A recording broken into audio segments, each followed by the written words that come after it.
Paano maging hindi tunog iskala? Kasi ito mga master, yung karamihan hindi natin nauunawaan. Nag-i-start pa lang tayo tuklasin kung paano aralin yung mga skala, paano i-apply.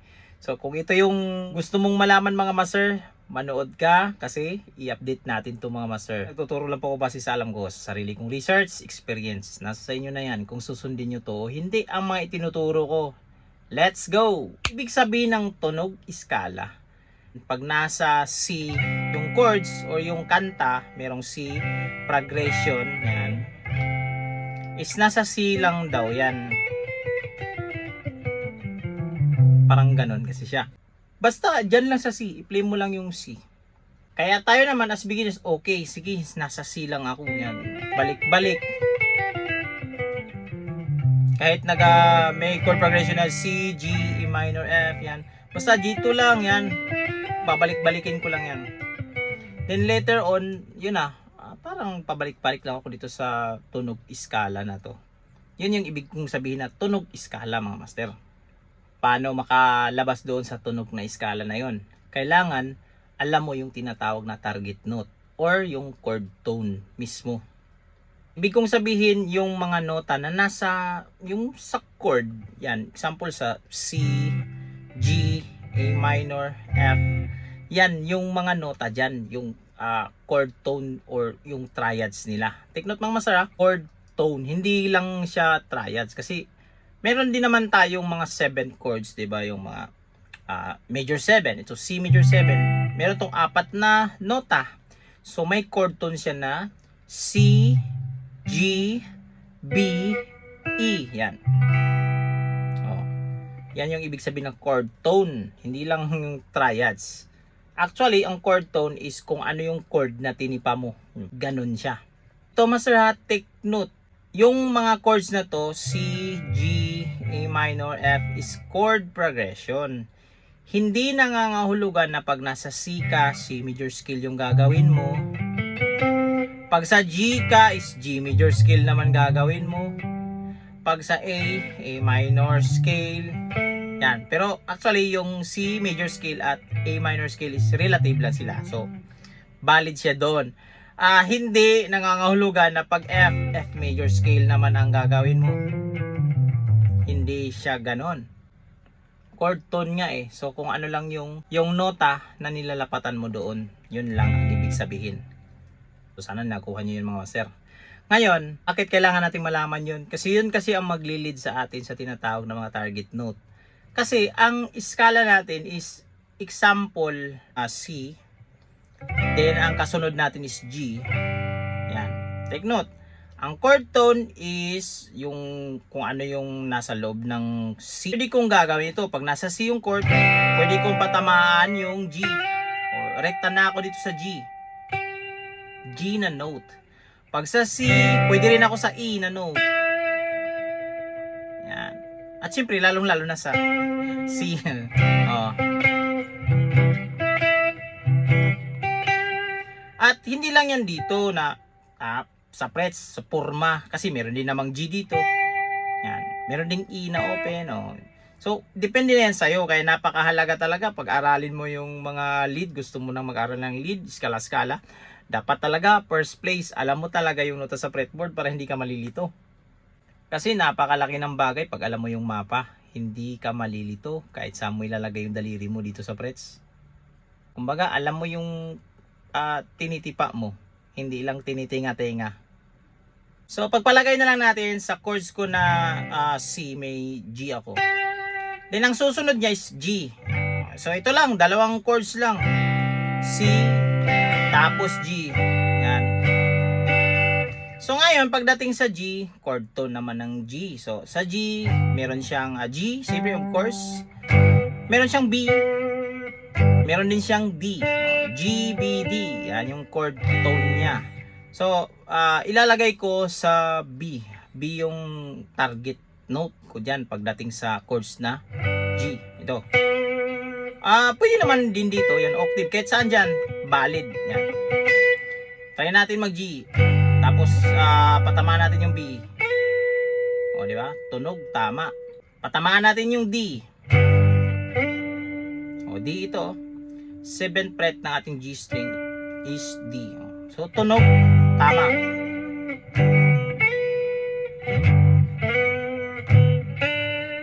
Ako pag sa C, G yung patatamaan ko, paglipat ng chords is B. So C, dito na lang, dito kukunin ko yung G na to. Tapos pagpalagay ko yung sunod is B, dito ko kukunin. Yan. Ulitin ko, C.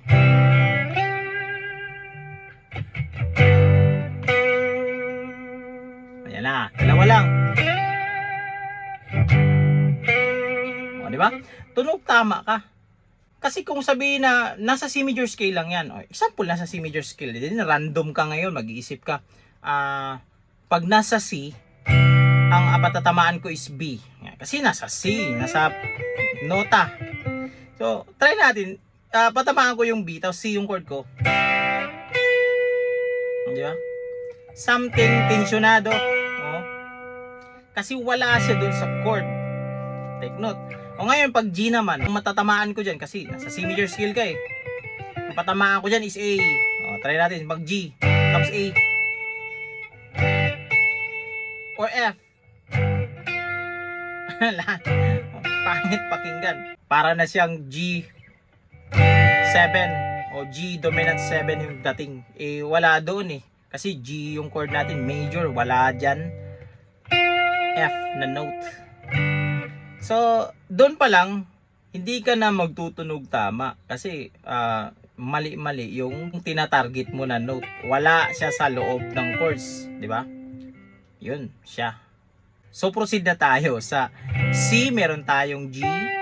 Sa G, meron tayong B. Yan, take note mo sila. Ngayon, dito na papasok yung tinatawag na skala. Mag-iisip ka na doon sa skala kung ano yung melodic line yan, yung makakagawa ka ng melody ba, gusto mo ba yung pababa or paakyat? Ibig kong sabihin, pababa, descend. So galing ka dito sa G, ito yung distances nila, so may distances sila na ito, so patatamaan mo na ngayon yung nasa loob ng scale. Dito na papasok, so G, pwede kong gamitin yung descend na yung melodic line. So descend, so meron akong G, F, E, D, C, B. Yan. Kailangan between doon sa time na paglipat ng chord, dapat dito ako maglalanding agad pag mag G. Parang ganito na siya, oh.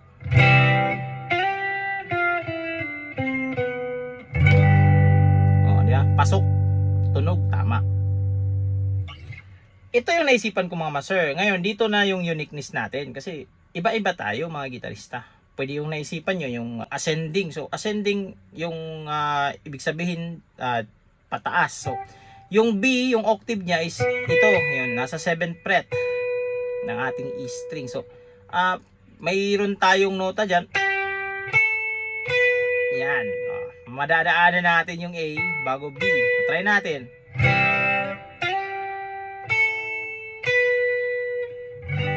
O, di ba? Pumasok siya ng B.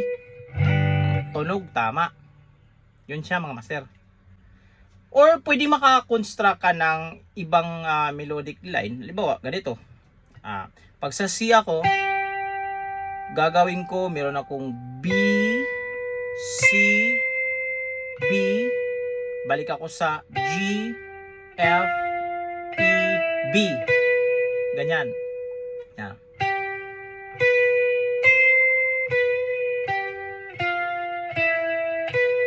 Try natin.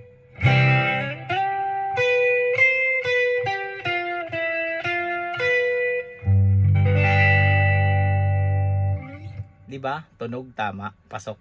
Bigyan ko sa inyo ng example. Ito, familiar sa lahat. Wonderful Tonight by Eric Clapton. Saan siya nag-start?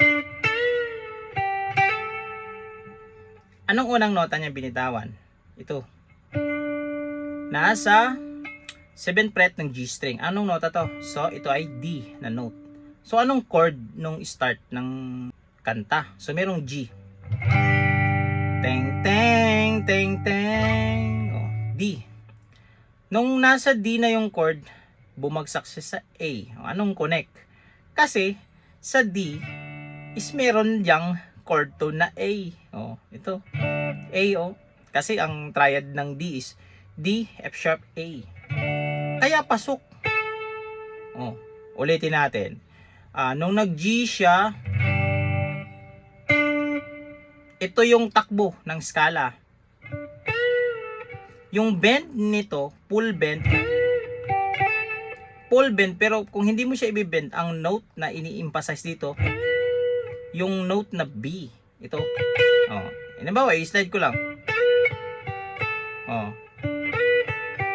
Yan. So, B yung ini-emphasize pero bend lang ang ginawa. Yan. Take note yan mga sir ha.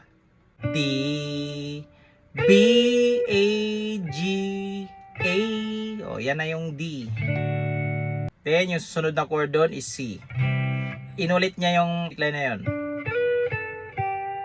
Yung D, B, A, G, E. O, anong kinalaman ng E doon sa C natin na chord? Pansinin mo yung C. Anong triad ng C? C, E, G. O, kaya, pasok. O. Kahit nasa E dito.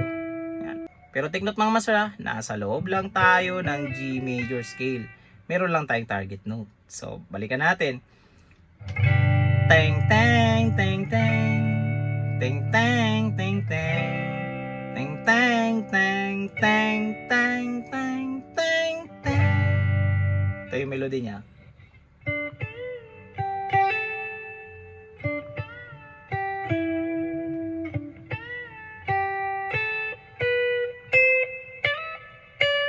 O saan nagtapos? D na note, 15th fret ng ating B string. D yung note, pero G yung chords. Kasi sa loob ng G is merong D. Yun siya mga master. Kaya tunog tama. Bakit sarap pakinggan ng intro na yan, di ba? Iconic intro na simple lang ang ginawa pero tunog tama. Merong target note, merong bahay, merong pinupuntahan, may patunguhan. Kasi ito kasi yan mga master ang totoo. Hindi nangangahulugan na pag G lang itong ano na to, chords na to is kung saan-saan lang ilalagay ng artist doon yung ano basta nasa G major scale lang. Hindi. Pag ganun ang mangyayari, kumbaga nasa G major scale lang yan. Para ka lang ano nagmamaneho ka, utusan ka bumili ng isda, mamalingki ka. Then, okay, mamalingki ako, bili ako ng isda. Sakay ka ng motor mo, patakbo ka na hindi mo alam kung saan ang palengke. Parang ganun kasi yun mga master. Hanap-hanap ka kung saan yun. Oh. Ganun siya. Walang target note, hindi mo alam ang patunguhan. Nagtatapon ka ng mga nota na mga random. Yun siya. Pero pag meron kang target note, meron kang inuuwian na nota. Meron kang patutunguhan. Kumbaga yung binibitawan mo, may patutunguhan. Hindi tunog iskala. At take note ito mga master, hindi kailangan na magbitaw ka ng 1,000 dyan na nota para magtatak yung gagawin mo. Technical masyado, hindi. Tignan mo na lang yung Wonderful Tonight, di ba? Oh, ilang nota lang yun. Pero ang sarap pakinggan. Yeah. Kasi nasa chord tone. Tunog tama. Yun siya. So hanggang dito lang yung video mga master. Sana nag-gets nyo ito mga master yung ating tutorial ngayon mga master. At huwag itong kalimutang i-share sa mga kaibigan nyo rin na mahilig din sa gitara. So hanggang dito lang. This is Smart Music. God bless you all. Peace out. Isisingit ko na rin pala to mga master. Ang gamit natin palang guitar effect mga master is Tiny Stamp Suran. 29 presets na to mga master. Pwede siya sa acoustic guitar, electric, o bass guitar. Napakaganda nito mga master. Perfect na perfect to sa mga nag-i-start pa lang. Kasi dami ka ng pagpipilian dito ng mga tunog. Ang kagandahan nito mga master is meron siyang looper. Yan. Meron siyang 100 seconds na time loop. At yung pinaka-the best nito mga master, perfect na perfect to para sa beginners kasi meron siyang metronome. Yan. Ito yung mga nire-recommend ko for beginners. Peace out!